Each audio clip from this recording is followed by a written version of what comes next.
A very warm good afternoon to all of you. Dear students, I welcome you all in digital class of biology. Dear students, as you all know that from 7th of September your term 1 exams are there. Okay, and I hope so that you all are working very hard for that. Okay, so students, here I am with my biology class. But before that, I would like to motivate you all with the beautiful sayings of Lord Krishna. Dear student he says that कठिनाइयों से मत भागिए, कठिनाइयों से मत भागिए क्योंकि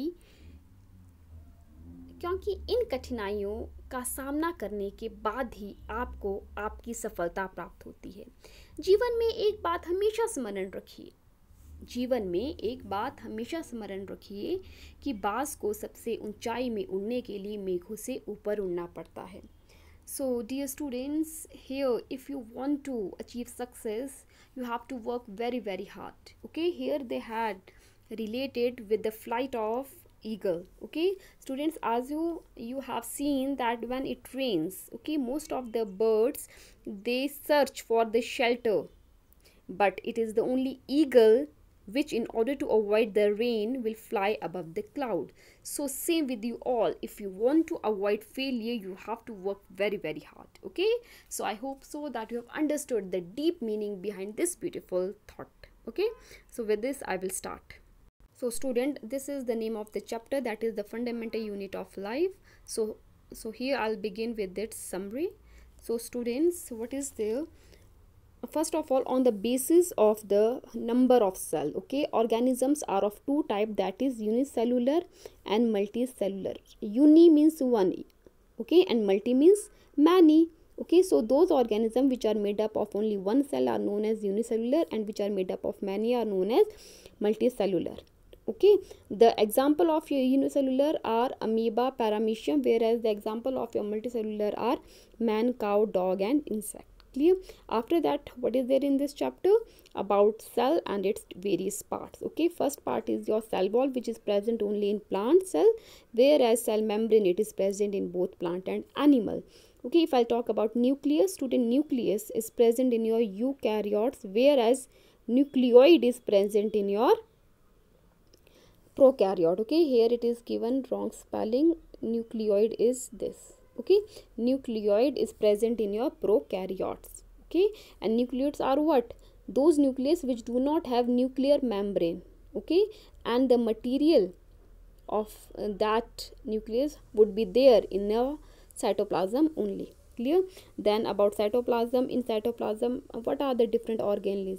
Endoplasmic reticulum is there, Golgi apparatus, lysosome, mitochondria, vacuole, and plastase is present only in plant cell, and centriole is present in your animal cell. Okay, today I have asked you this question only, that okay, in which centriole is absent? Okay, centriole is absent in your plant cell and it is present in your animal cell.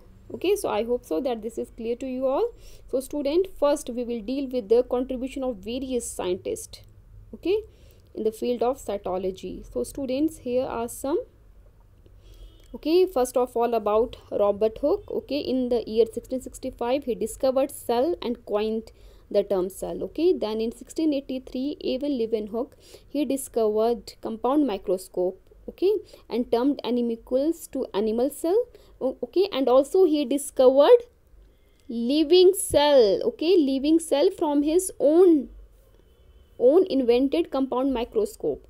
Okay, understood? This question I have asked you today only. Okay, if it would be simple cell then it is your Robert Hooke, but if it would be your living cell then it is your Evan Leeuwenhoek. Clear? Then third is your Robert Brown. He discovered nucleus in the year 1831. Then Sheldon and Schwann. Sheldon in the year 1838 he postulated cell theory to plants, and whereas Schwann in 1839 he postulated cell theory to animals. Next students, about Rudolf Virchow. Okay, in the year 1855 he advanced the cell theory. Okay, he modified it by saying that omnis cellula is cellula. It means what? It means that all cell arise from pre-existing cell. I can give you this also, that who stated omnis cellula is cellula. It was stated by Rudolf Virchow, which mean all cell arise from pre-existing cell. Clear? Next student, it is E. Haeckel. In 1865, he discovered and named plastid in plant cell. Then R. Altman, in the year 1886, he studied mitochondria. Then your C. Golgi, in 1898, he discovered Golgi apparatus. Okay, and B. Benda, 1898, he introduced the term mitochondria. Okay, studied by Altman, but term was given by B. Benda. Okay, remember this year, remember this contribution, remember the name of these scientists. Clear? After that student, on the basis of the number of cell, organisms are of two types, that is unicellular organism and multicellular organism. We all know that unicellular organism are made up of single cell. You need to learn and write the question in the same form. Okay, first is a serial number, that is 1 2 3, then characteristics, then about that term. Okay, that is unicellular and multicellular.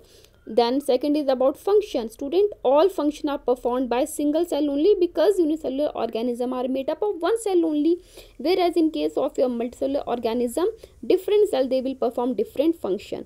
If I talk about division of labor, there is no division of labor, student, because only one cell perform all the function, whereas division of labor is present in multicellular organism because different cells are there, so different cell perform different type of work. If I talk about reproduction, student, it is also done by your single cell only.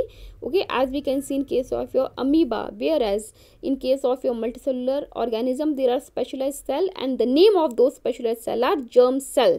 Okay, and those cell they take part in the process of reproduction. And if I talk about the lifespan, student, unicellular organism have short lifespan, whereas multicellular organism have long lifespan. And lastly, you have to mention examples also. Okay, like in case of your unicellular organism, there are amoeba, okay, then paramecium. Clear? Whereas in case of your multicellular organism are human beings, dog, insect. Okay, I hope so that you have got.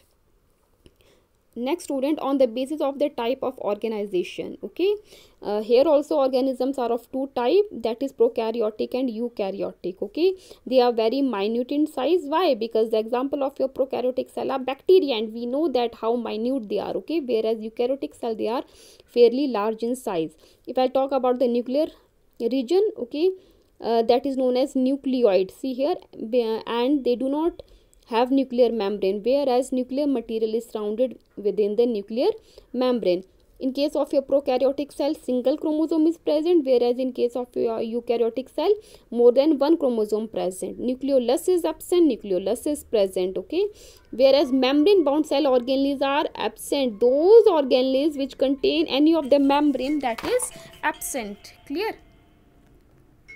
Student, whereas in case of your eukaryotic cell, membrane bound organelles are present. Okay, clear? And after that student, cell division in case of your prokaryotic cell is done by fission or budding, whereas in case of your eukaryotic cell, it is done by mitosis or meiosis. And the example of your prokaryotic cell are bacterial cell, and in case of your prokaryotic cell, plant cell and animal cell.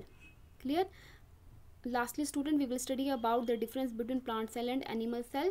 We all know that animal cells are generally small in size, whereas plant cell, they are larger as comparison to animal cell. Cell wall is absent, cell wall is present, and it is made up of cellulose. Plastids are absent in case of your animal cell, except in case of your euglena. Okay, whereas plastids are present. If I talk about vacuoles, in case of your animal cell, they are many, small and temporary, whereas in plant cell, they are large. Okay, and if I talk about your Golgi apparatus, okay, they are single in your animal cell, whereas in case of your plant cell, these Golgi apparatus are many and they are known as dictyosomes. And animal cell, they have centrosome and centriole, whereas these centriole and centrosomes are absent in case of your plant cell. Clear? So student, I hope so that you have got each and everything. Now your work is to solve these questions. Okay, please solve this and send it on my personal WhatsApp. Clear? Student, that's all from my side. Okay, and I hope so that you have got everything, but if still there is any query, please feel free to call me. Thank you and have a wonderful day ahead.